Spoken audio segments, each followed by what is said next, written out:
जैनं जयतु शासनम्।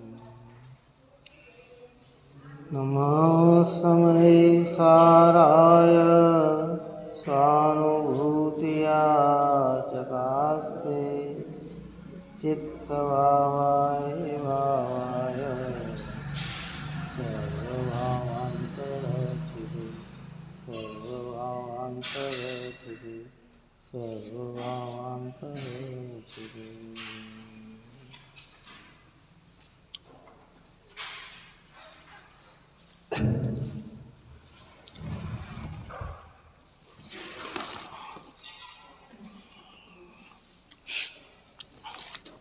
कलश अपना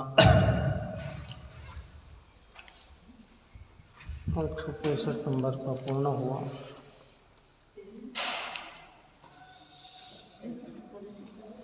सम्यक दृष्टि की अद्भुत महिमा यहाँ दिखाई थी और भावार्थ में और भी विशेषता करके ये सब बात समझाई।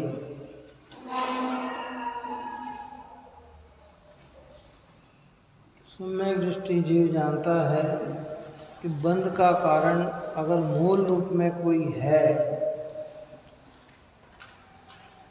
तो राग में एकत्वपना जो है, रागादि भाव में स्वामित्वपना जो है, कर्तापना जो है, भोक्तापना जो है, वही वास्तविक बंध का कारण है।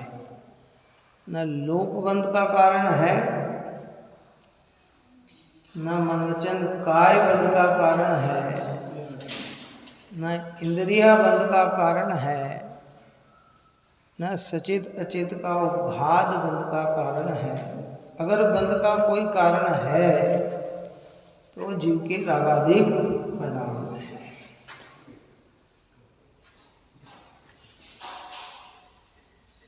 इसलिए बंधन से छूटना है तो उपयोग में अपनापन जोड़ें, राग में अपनापन न जोड़ें।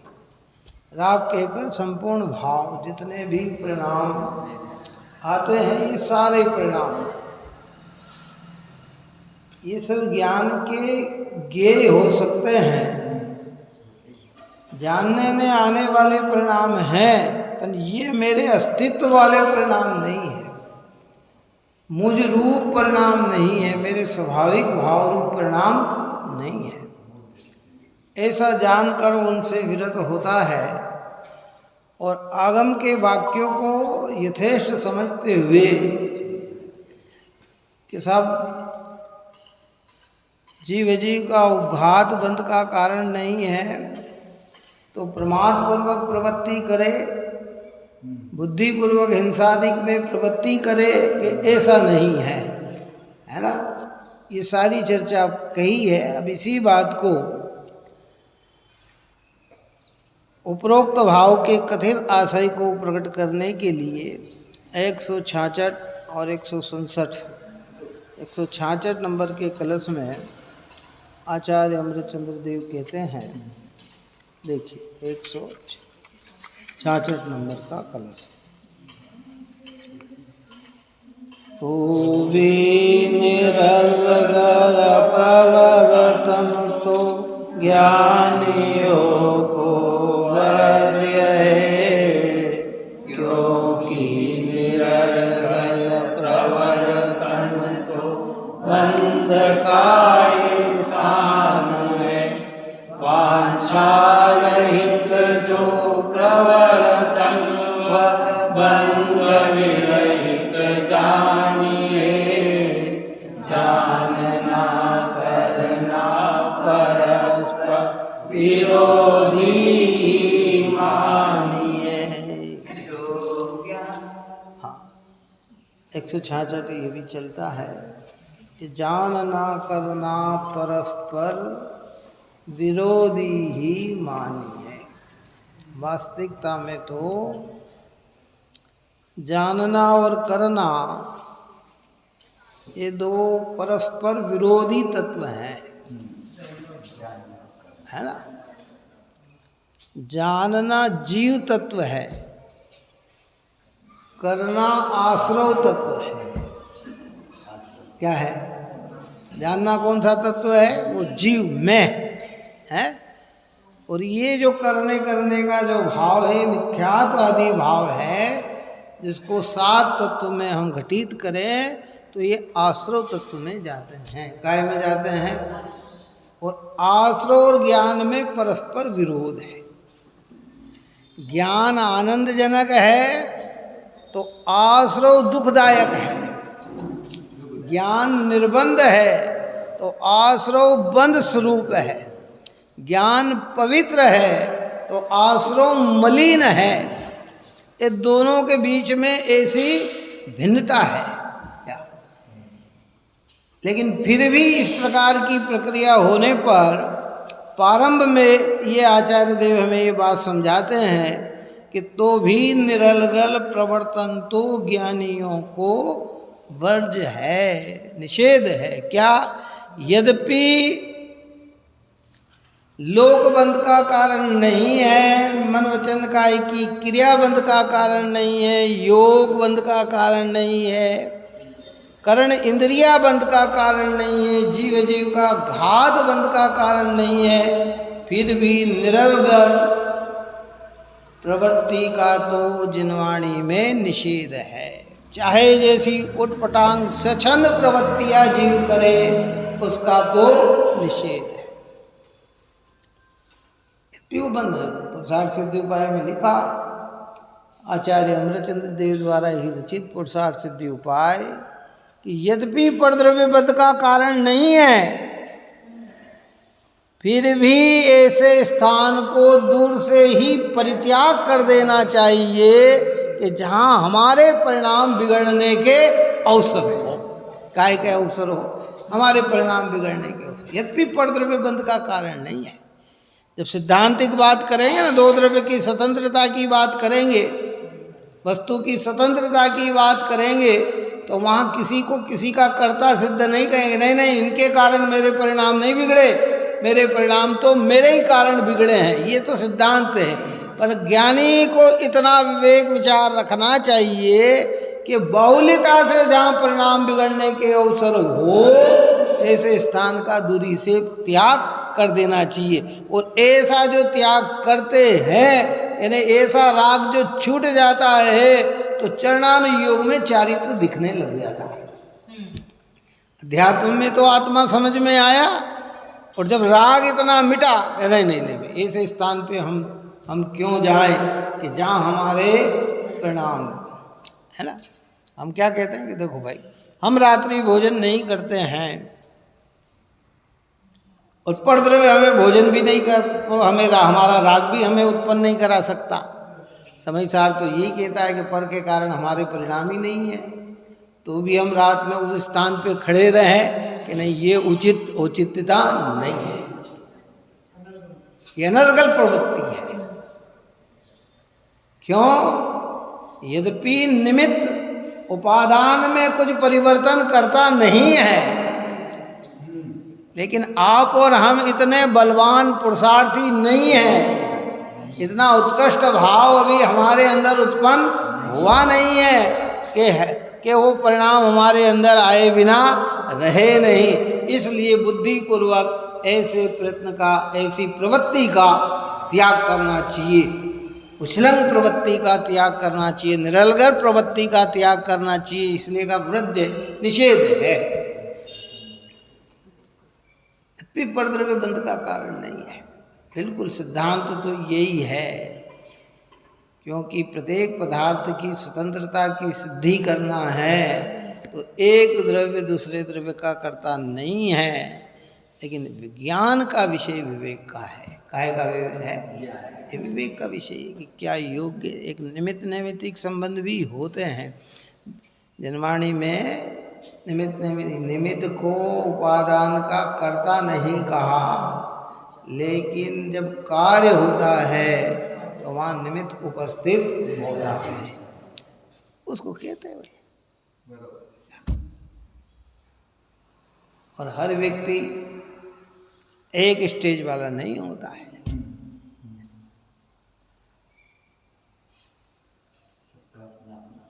इसलिए यहाँ कहते हैं क्योंकि निरलगल प्रवर्तन तो बंद का स्थान है, निरलगल प्रवृत्ति तो बंद के स्थान है।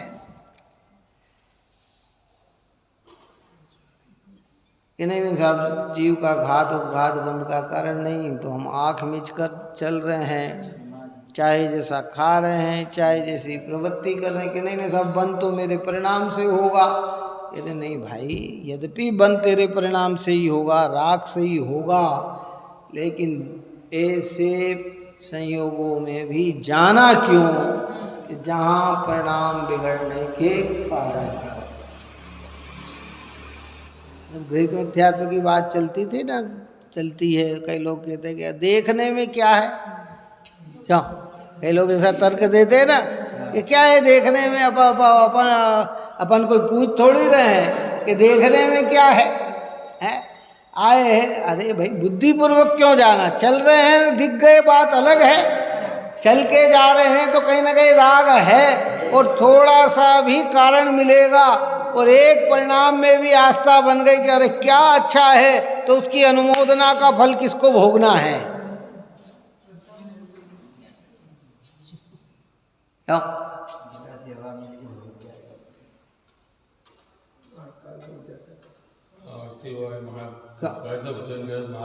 हाँ, वहाँ देखने गए कैसा बना सुंदर। हाँ, फिर तारीफ करे बिना नहीं रहेंगे। फिर कि भाई ये बुद्धिपूर्वक क्यों ऐसे प्रसंगों को स्थापित किया जाए, ऐसे कहते निरलगल प्रवृत्ति क्यों की जाए, ऐसे साधन को क्यों जुटाया जाए कि जहाँ बंद का अंदेशा भी हो, दूर से ही त्याग दे।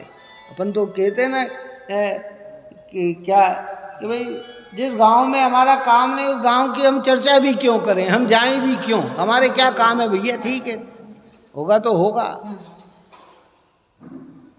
तर्क में यही तो बात है कि अज्ञानियों की संगति में कि अपने करने से क्या बिगड़ेगा। अरे भाई हाँ, तू परिपूर्ण हो गया हो, हर प्रकार से समर्थवान हो गया हो, तो ऐसे प्रसंगों में भी बन जाए तो तेरे परिणाम बिगड़ने वाले नहीं है। लेकिन कमजोरी तेरे अंदर है तो ऐसा निमित्त मिलने पर भाव बने बिना रहते। यद्यपि भाव तेरे तुझसे हुए हैं,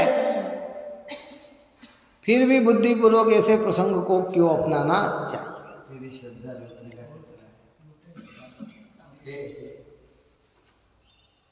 सच हो तो ठीक है भाई, क्या है देखने में क्या है। रेवती रानी सोचती कि देखने में क्या है, चल के देखूं तो सही।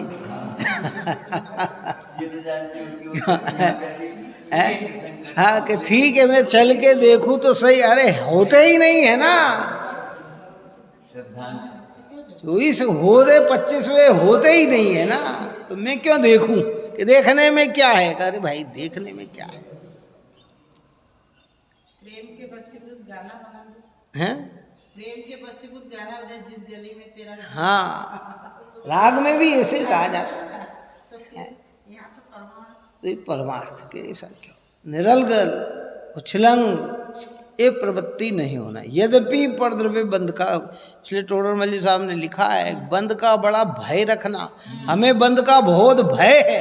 ये ग्रंथ लिखने पर भी वो क्या कह रहे हैं कि हमें बंद का बड़ा भय है। हाँ, ऐसा नहीं बंद के एक शब्द भी गलत लिखा जाएगा तो कितना नुकसान हो जाएगा। हमें बड़ा भय है, कर्म बंद का बड़ा भय है।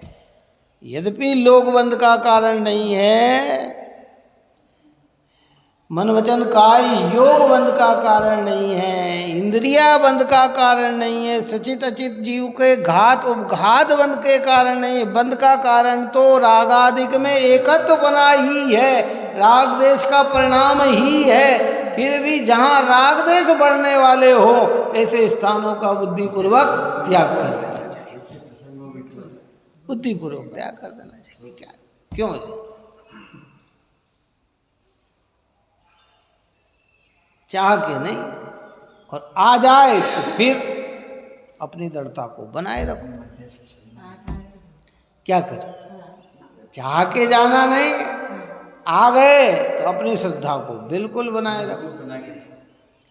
अब आप समझो, देवता ने जो रेवती रानी का दृष्टांत आता है, उसने अपनी रिद्धि के बल पर देवता ने परीक्षा ली तो क्या क्या नहीं कर दिया, दुंदुभी तक बजा दी, घोषणा कर दी है, चारों तरफ देवताओं के विमान बना दिए, जय जयकार कर दी, सारे वो लोग भीड़ पे भीड़ लगी जा रही है, लेकिन हाँ सारी रचना कर दी उसने, हाँ, लेकिन उन्होंने अपने परिणाम को किंचित भी डिगाया नहीं, मजबूती के साथ बने रहे। हम होते तो संशय में चलो देख तो लें क्या हो गया, इतने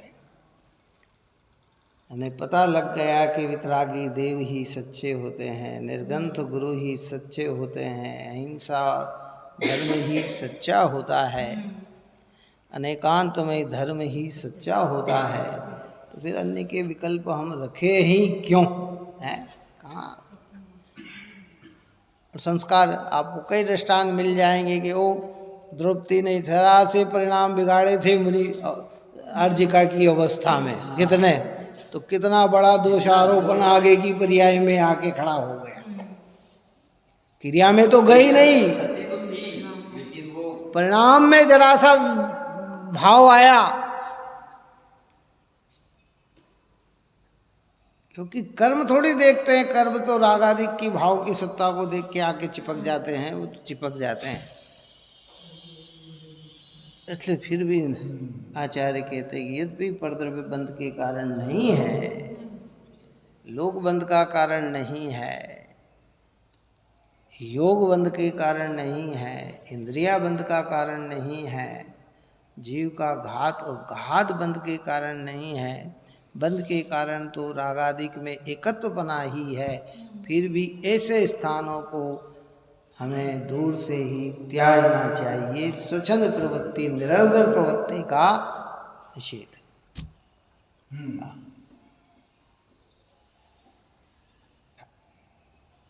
वांछा रहित जो प्रवर्तन व बंद विरत ही जाने, सम्यक दृष्टि की जितनी भी प्रवृत्तियां होती है अंदर में इच्छा रहित होती है, कांक्षा रहित होती है क्या, तो इसलिए कहते हैं कि वो प्रवर्तन बंद विरत ही जानिए, वो उसकी भावना न होने पर जो दिखता है उसमें बंद नहीं होता है। इसलिए जान ना करना परस्पर विरोधी ही मानिए, कि जानना और करना तो परस्पर में विरोध है, एक दूसरे का है। जहाँ जानना है वहाँ करना नहीं होता, जहाँ करना होता है वहाँ जानना नहीं। जो लोग कर्तापन रहे ज्ञाता पना न आए, जो लोग ज्ञायक पना न ज्ञानी न कहलाए।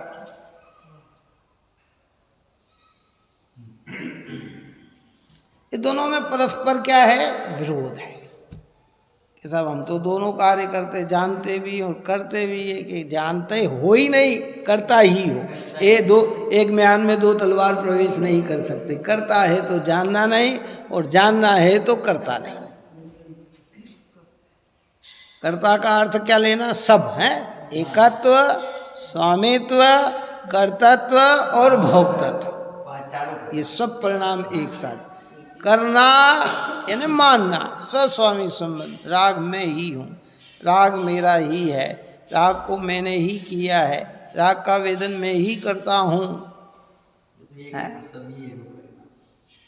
अभी अपन काय की अपेक्षा चर्चा कर रहे हैं, मूल बंध के कारण में निश्चय नहीं की मुख्यता से ये निरूपण किया गया है। जब अशुद्ध निश्चय नहीं की बात करेंगे तो राग आत्मा के अस्तित्व में ही आके खड़ा होता है। काय शरीर की क्रिया के करता नहीं, हम तो विकल्प के करता है, राग के करता है, ये कहेंगे, क्या कहेंगे। लेकिन जब निश्चय की बात करते हैं तो राग अलग और ज्ञान अलग, होने वाले भाव को जानने वाला मैं हूँ, करने वाला मैं नहीं हूँ।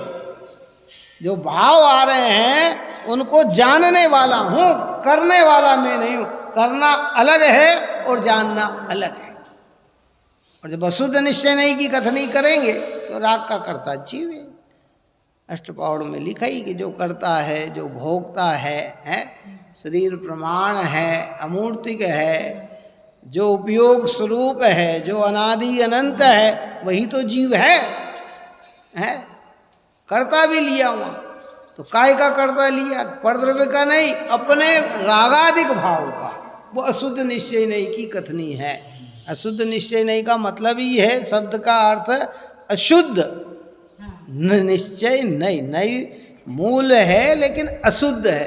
अशुद्ध जो विकारी भाव को बतलाता है, रागादिक भाव को बतलाता है। और शुद्ध निश्चय नहीं किसको बताता है? ओरिजिनलता को बताता है, वास्तविकता को बतलाता है, उपयोग स्वरूप को ही अपना बतलाता है, अन्य किसी को ही अपना बतलाता नहीं है। तो जानना और करना तो परस्पर विरोधी है।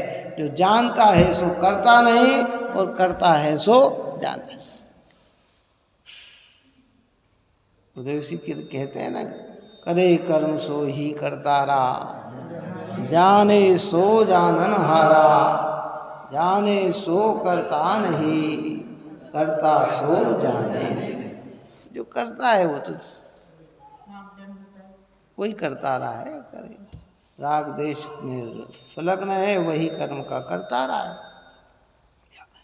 देखिए टीका में कहते हैं, तथापि अर्थात लोक आदि कारणों से बंध नहीं कहा और रागादि से ही बंधन कहा है। तथापि ज्ञानियों को निरर्गल स्वच्छंदता पूर्वक प्रवर्तना योग्य नहीं है, क्योंकि वह निरर्गल प्रवर्तन वास्तव में बंध का ही स्थान है। ज्ञानियों के वांछा रहित कर्म कार्य होता है, वह बंध का कारण नहीं कहा, क्योंकि जानता भी है और कर्म करता भी है। ये दो क्रियाएं क्या विरोध स्वरूप नहीं है? करना और जानना निश्चय से विरोध रूप ही है। प्रश्नवाचक चिन्ह लगाकर उसका समाधान कर दिया कि ये तो विरोध स्वरूप ही है। निरर्गल प्रवृत्ति से दूर बचे। कई लोग कहते हैं कि भैया देखो, ये बार बार चर्चा करने का प्रयोजन ये है कि हमारे अंदर कहीं भी गलतियां हो, भ्रमपना पड़ा हो, तो हमारा भ्रम निकल जाए। क्या?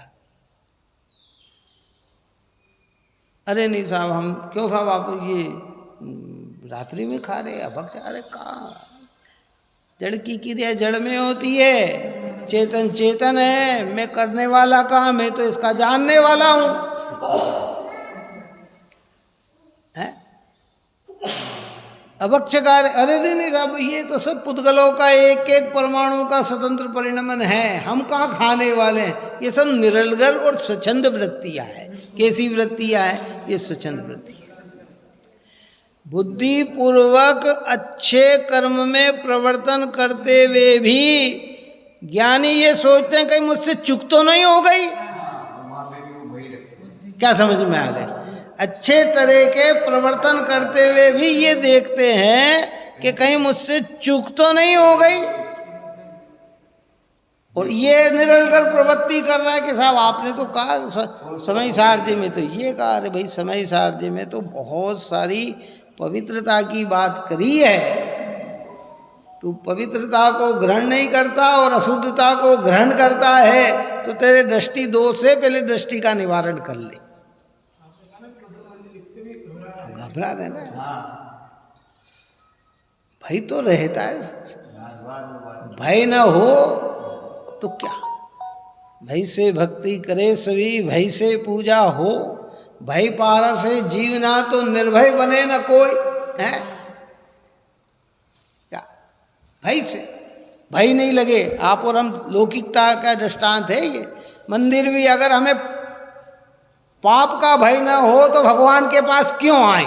चलो, मतलब लोगों को देखते ना अलग अलग, इतने दुखी हो रहे भैया, इतना तकलीफ में, इतनी पीड़ा में, इतनी तकलीफ खाने, तो वो उससे भय लगता है भगवान ऐसी मेरे साथ ना हो, तो वो दौड़ के कहाँ आता है? मंदिर आता। अभी अपन प्रारंभिक सामान्य दृष्टांत दे रहे हैं। हमारे यहाँ तो भय से भी आएगा तो तत्व नहीं समझ पाएगा, है ना। लेकिन प्रारंभिक भूमिका है, कोई भी चीज में भय न लगे तो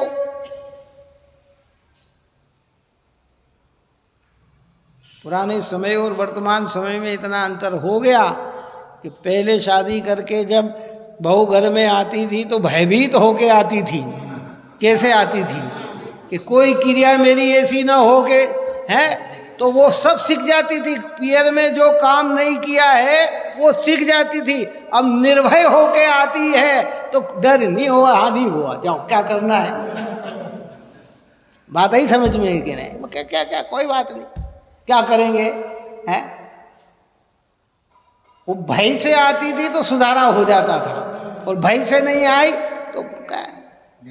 ऐसे कह रहे हैं कि आप और हम प्रारंभिकता के अंदर हर क्रिया में, अरे जिनेंद्र भगवान का भय, मंदिर आए हमारे पर, अरे भैया मंदिर में बैठे हैं हमारे, भगवान देख रहे हैं, भगवान समझ रहे हैं, एकदम भय पैदा होगा तो परिणाम सुधारने का प्रयत्न करेगा। भय नहीं, निर्भय हो गया, निशंक हो गया, रुको भाई।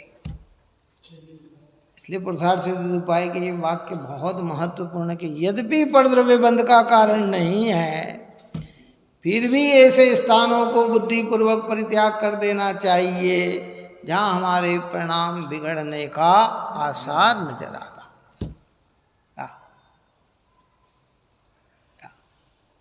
घर से अच्छा पेट भर के खाना खा के गए हों, किसी के यहाँ अपन गए, भोजन चल रहा हो, भोजन के समय गए हो, पिए, फिर भी बार बार अरे खा क्या, अरे नहीं थोड़ा सा तो, वो थोड़ा थोड़ा में कुछ न कुछ तो खा ही लेता है।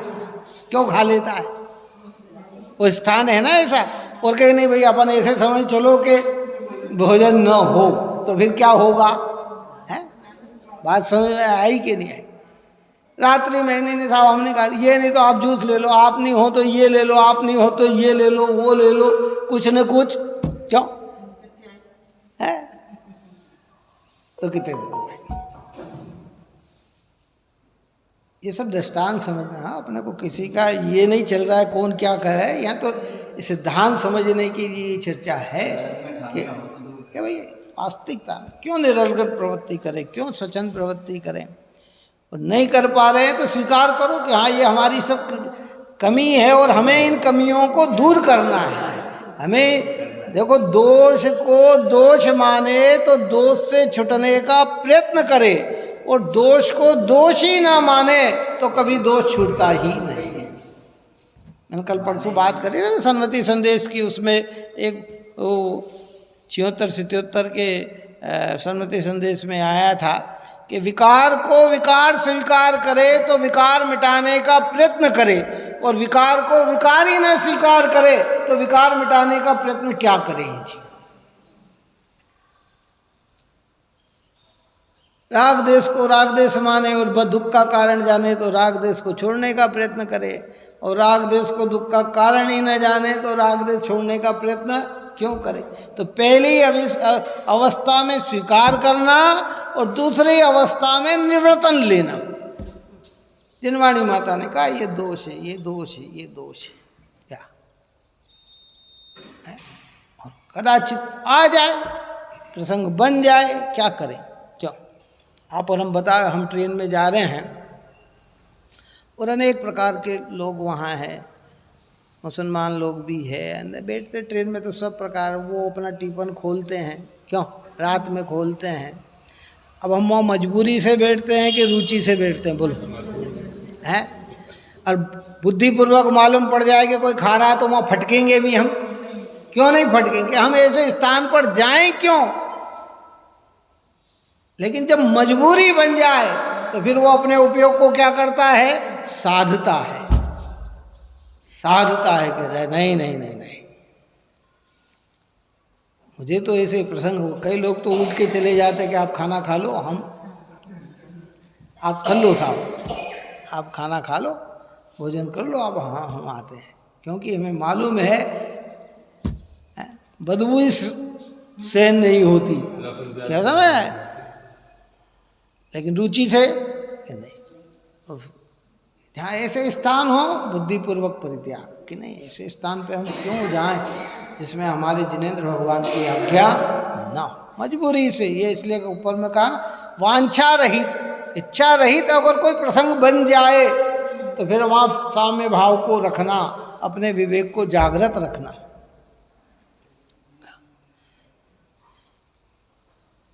क्योंकि वह निरंतर प्रवर्तन वास्तव में बंध का ही स्थान है। ज्ञानियों को वांछा रहित कार्य होता है, वो बंध का कारण नहीं कहा, क्योंकि जानना भी है और कर्म को करता भी है। ये दोनों क्रियाएं क्या विरोध स्वरूप नहीं है? करना और जानना निश्चय से विरोध रूप ही है। देखो ये जिनवाणी माता ने एक पक्ष हमारे सामने पूरा यथेष्टता का रखा, तो दूसरा पक्ष ये कहकर कि बात जो ऊपर गई वही सत्य है, परंतु फिर भी तुम स्वच्छंद प्रवृत्ति मत करना। बात तो यही सत्य है।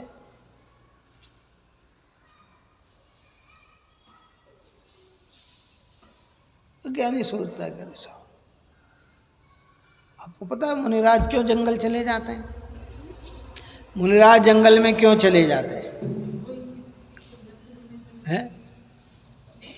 ये तो वो तो सबके त्याग कर चुके हैं, लेकिन उन्हें मालूम है कि ये सब राग के स्थान हैं, काय के।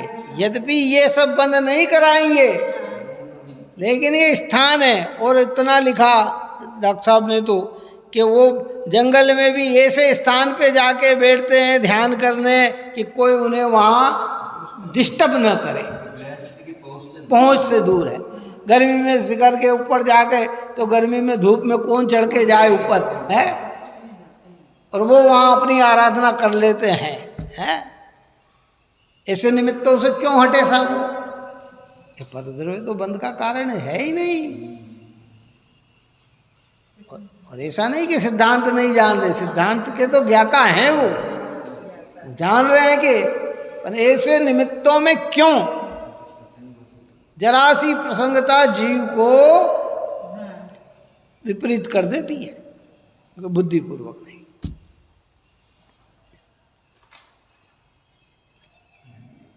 तत्वार्थ सूत्र ग्रंथ में ब्रह्मचर्य के 5 अतिचारों की चर्चा की। 5 अणुव्रत में जो ब्रह्मचर्य है ना, उसमें अतिचार की चर्चा की। तो उसमें ये लिखा कि जिस मोहल्ले में वेश्या रहती हो, उस मोहल्ले से गुजरना भी नहीं। बात समझ में आई? बात नहीं आई? अरे क्या उससे क्या फर्क पड़ता है?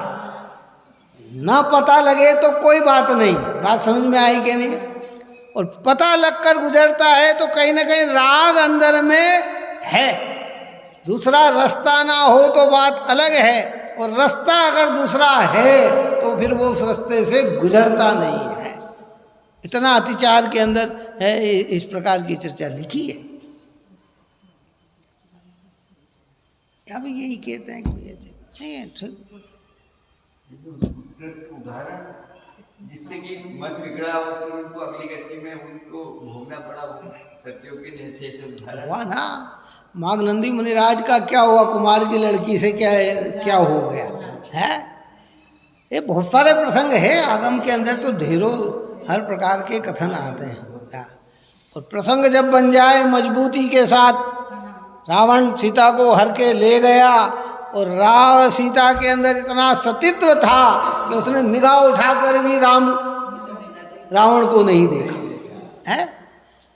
लक्ष्मण से इतना बोलती थी, और लक्ष्मण इतना सीता के प्रति था, लेकिन लक्ष्मण कहता है कि मैंने तो माता का मुख ही देखा। क्या देखा? चरण। तो चरण ही देखे, मुख तो देखा नहीं। ऐसा दृष्टांत है। तो कहते कि ऐसे प्रसंगों की बात है। क्यों ऐसे निमित्तों को बुद्धिपूर्वक संग्रह करें जहाँ हमारे परिणामों के बिगड़ने का आशा।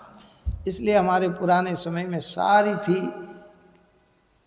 तत्व का प्रचार प्रसार कम था, लेकिन व्यवहार आचरण बहुत थे। ऐसे प्रसंग पुराने समय में तो ये होता था ना, वहाँ आया था ना, दृष्टांत दिया था, अरे साहब ये रात्रि में ये नहीं है, ये नहीं करते हैं, तो जबरदस्ती खाली बर्तन की आवाज़ करते थे अंदर, जिससे वो राय लगे कि हाँ ये भी ये इतनी तकलीफ आ गई थी है रात, ये रात को खाते पानी छान के ये है, तो ऐसा करना है। मुगलों के समय में इतनी ऐसी ये थी कि खाली दिखाने के लिए है। टोडर मल्ली साहब की शिकायत कर दी, अरे साहब ये जो है रात में ये नहीं है, ये नहीं है, तो ये गाय को नहीं मानते हैं, फलाना ही नहीं करते हैं, गौ माता को नहीं मानते हैं तो उन्होंने जवाब दिया कि हम तो गौ माता को मानते हैं, इसलिए शाम को जब गौ को बांध दिया जाता तो उसके बंधन को देखकर हम रात्रि में खाना पीना बंद कर देते हैं। क्या बात समझ आई कि आप कैसे कहते हो कि नहीं मानते हैं? हम तो इनके बंधन को देखकर इतना भाव आता है कि हम खाते ही नहीं हैं, जब बंधन खुलता है तब खाते हैं। विवेक की बात ये थी। तो ऐसे प्रसंग उस समय में रहे। आज हमारा सारा उछलंग प्रवृत्ति हो गई, चाय जैसी प्रवृत्ति हो गई। क्या कौन समझाए भाई इन बातों को? और फिर कहते हैं कि नहीं साहब, समय सार में तो ये लिखा, एक आत्मा दूसरे आत्मा का करता नहीं, एक द्रव्य दूसरे द्रव्य का करता नहीं है, किसी के कारण किसी का बंधन नहीं होता। कि बिल्कुल बात सत्य है, 100% यही सत्य है। लेकिन जहाँ जहाँ ये सत्य समझ में आता है, वहाँ निरलगर प्रवृत्ति का अभाव हो जाता है, विपरीत प्रवृत्तियाँ निकल जाती है। वो लौकिकता में होता मालूम आपको क्या होता है कि किसी के प्रति हमारा बहुत अनुराग हो, बहुत प्रेम हो, अधिक प्रेम हो, वो कहता है कि साहब मैं तो ये नहीं, वो कोई बात नहीं साहब, आपको ये नहीं चलता, हम भी नहीं खाएंगे। लौकिक प्रेम में ऐसा हो जाता है। तो भगवान के प्रति अगर हमारा अति प्रेम हो तो फिर भगवान की बात का हाँ के अनुरूप हम क्यों नहीं चलें? हैं? लौकिक प्रवृत्ति में ये हो जाए, अरे नहीं साहब ऐसा नहीं। तो कहते हैं जैसे जिनेंद्र देव कहते हैं, और स्थूल बात कहते हैं ना जिनेंद्र भगवान, तो स्थूल बात ही है, सूक्ष्म बात तो है ही आध्यात्मिक स्थूल के बात। अगर मुझे प्रेम है, प्रेम बिना धीरज नहीं, विरह बिना वैराग्य, सदगुरु बिन जाए नहीं मन मनसा का दाग, है कि प्रेम बिना धीरज। धैर्यता कैसे आती है? प्रेम है। बच्चे के प्रति माँ का प्रेम है ना, तो माँ को भूख भी लग रही हो तो बच्चे का इंतजार करती है। क्या करती है? अरे 12 बज गई, कोई बात नहीं, आता ही होगा, 12:30 बज गई, आता ही होगा, 1 बज गई, आता ही होगा। कितना धीरज रखती है? लौकिकता में है। जैन धर्म पे अगर हमें विश्वास है, जिनेंद्र की आज्ञा, जिनेंद्र के प्रति प्रेम है, तो हमारे मन में धीरज होना चाहिए। काय का धीरज होना चाहिए कि उछलंग प्रवृत्ति हमारी नहीं होना चाहिए। नहीं भाई, भगवान ने तो ये कहा, रात होने आ गई, बुद्धिपूर्वक अनादि का त्याग कर दे, कि नहीं अब हमारे जीवन में ये करने योग्य कार्य नहीं है। नहीं साहब, शास्त्र में तो लिखा कि राग बंध का कारण है। हाँ, राग बंध का कारण, लेकिन ये प्रवृत्ति बिना राग के तो हो नहीं रही ना। क्यों? अगर बिना राग के हो रही है तो चलो मान ले, वांछा रही तो हो रही है। अभी कहा ना ट्रेन में है, वो मजबूरी है। क्या है? वो वांछा रही तो हम चाह नहीं रहे हैं। आप और हमें पता लग जाए ना। देखो रत्नकंठ श्रावकाचार्य में तो ऐसी बात उस समय लिखी थी, है कि म्लेच्छ की छाया भी पड़ जाए तो भी नहाना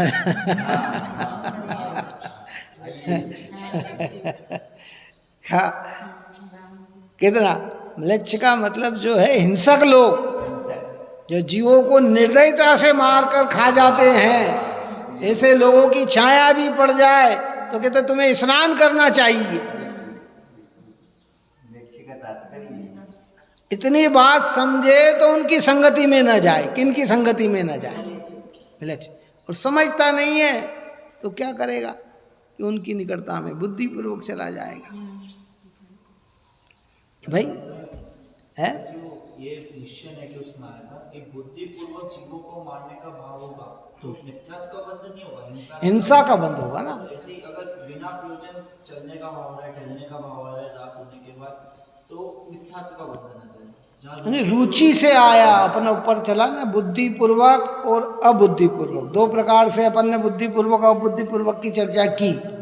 रुचि से करना वो बुद्धिपूर्वक, न चाह के करना वो अबुद्धिपूर्वक, जान कर करना वो बुद्धिपूर्वक, बिना जाने हो जाना वो अबुद्धिपूर्वक। जान के करना वो बुद्धिपूर्वक, रुचि से करना वो बुद्धिपूर्वक। तो सबसे पहले हमें क्या छोड़ना? रुचि रुचि रुचि रुचि रुचि रुचि रुचि, रस अच्छा मान के, भला मान कर, ये करके वो करके, भाई ये रुचि पूर्वक है। और होना कैसा चाहिए कि नहीं? अभी कहा कि मालूम पड़ जाए कि अरे ये है, हम बुद्धिपूर्वक बैठने का प्रयत्न ही नहीं करेंगे। ये तो ना जाना, व्यवस्था कुछ नहीं, टिकट वही मिल गई, क्यों उसी जगह की मिल गई है, तो बैठ के भी कैसे रहेंगे?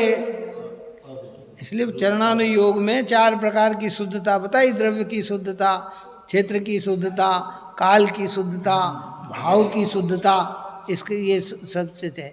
यद्यपि आपका भोजन शुद्ध बना है, लेकिन ऐसी जगह खा रहे हैं कि क्षेत्र अशुद्ध है, तो वो भी दोष का कारण बन जाता है। आपने भोजन अच्छा बनाया लेकिन काल रात्रि का है, तो वो भी अशुद्ध हो जाता है। भोजन अच्छा और भाव आपके खराब है, तो वो भी अशुद्ध हो जाता है, वो भी अशुद्ध हो जाता है। तो चारों की शुद्धता है। ऐसे प्रसंग कई लोग होते हैं ना, ट्रेन में नहीं खाते, भोजन ले लेता, ट्रेन में नहीं खाते वो, क्योंकि पता नहीं कैसा वातावरण, कैसा क्या मिले, वो फिर एकांत में अलग जगह बैठकर खा लेते हैं। ये निमित्त नैमित्तिक संबंध है। ये जो जितनी भी क्रियाएं होती है, इन सबकी जड़ तो यही है कि राग आदि में जिसकी एकता नहीं है, तो उसकी क्रिया सहज रूप से होती है। हाँ, उसकी क्रिया सहज होती है, स्वच्छंद वृत्ति नहीं होती है। लेकिन ये ऊपर की बात को सुनकर कोई अपने मन में ये बात बना ले कि लोक बंध का कारण नहीं, मन वचन काय की क्रिया बंध का कारण नहीं, शरीर इंद्रिया बंध का कारण नहीं, जीव जीव का उपघात बंध का कारण नहीं। अरे बंध के कारण तो राग आदि का, राग तो मिटा नहीं, और इनके बंध का कारण न मानकर स्वच्छंदता से इनमें प्रवृत्ति करता है, तो उस चीज का यहाँ आचार्य देव ने निषेध किया। ये निषेध कर दिया, उसका निषेध कर दिया कि नहीं नहीं नहीं, ये अलग और ये अलग, प्रत्यय अलग अलग है।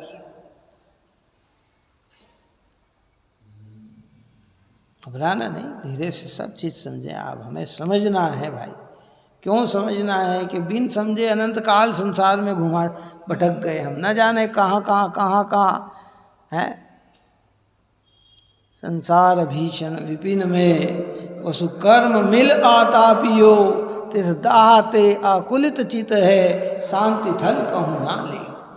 तुम मिले शांति स्वरूप शांति, करण समरथ जगपति, वसु कर्म मेरे शांत हो जाए, शांतिमय पंचम गति।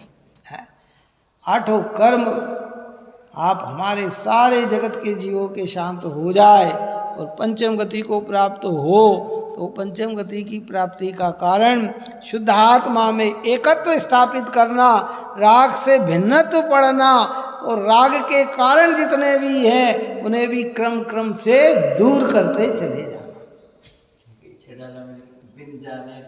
दोष गुणन को कैसे तजिए गई है, घबराना नहीं।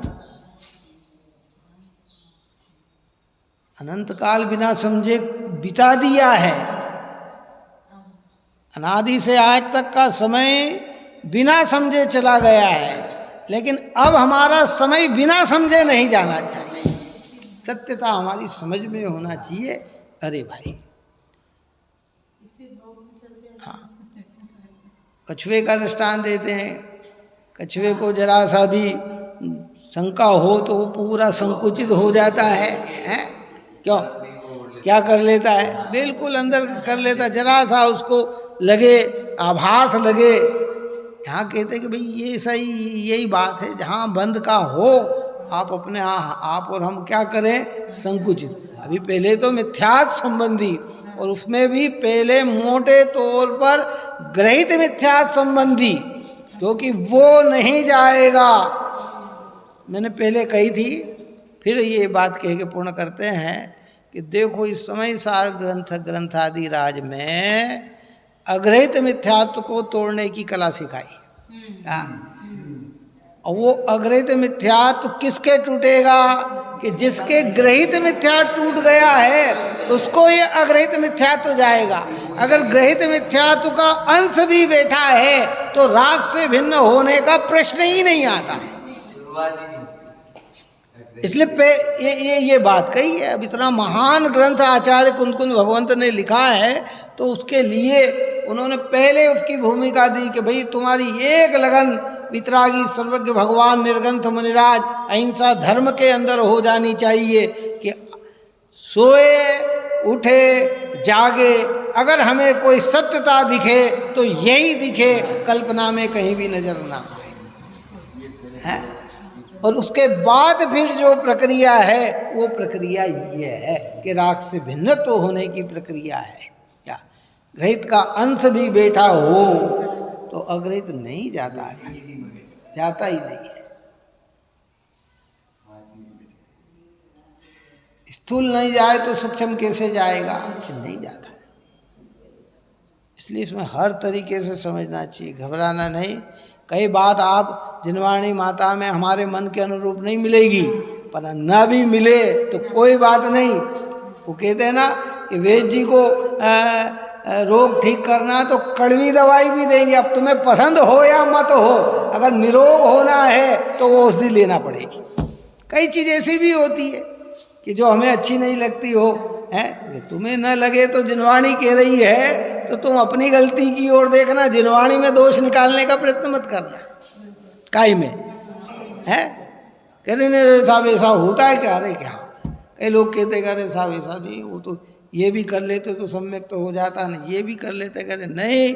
ग्रहित मिथ्यात्व का अंश भी अगर बैठा हो, जो सरग्रंथ मुनि को मानते हो, जो लेपित भगवान को मानते हो, जो किंचित भी हिंसा में धर्म की कल्पना करते हो, जो वस्तु की एकांतता को पकड़कर अनेकांतता को ना जानते हो, उन्हें कहीं भी सम्यक्त की आराधना के अवसर नहीं है। उसी को अवसर मिलेगा कि जो इन चीजों से अपने को छोड़ के आया है।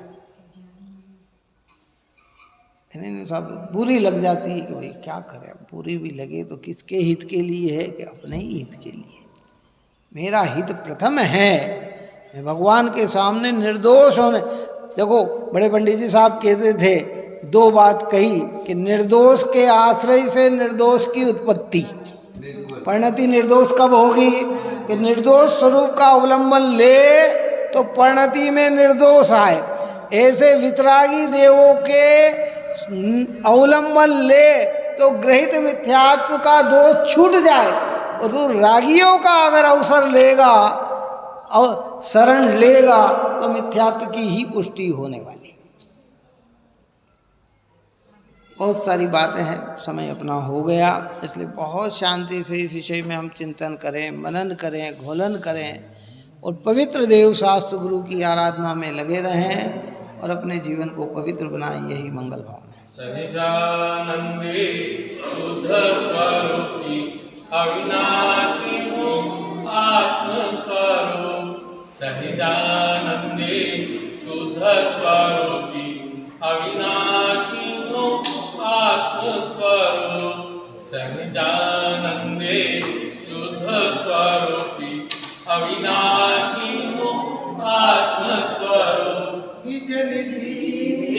ने बताई यह अनंत उपकार है उसके लिए जिन वाणी माँ को वंदना शतबार है वंदना शतबार।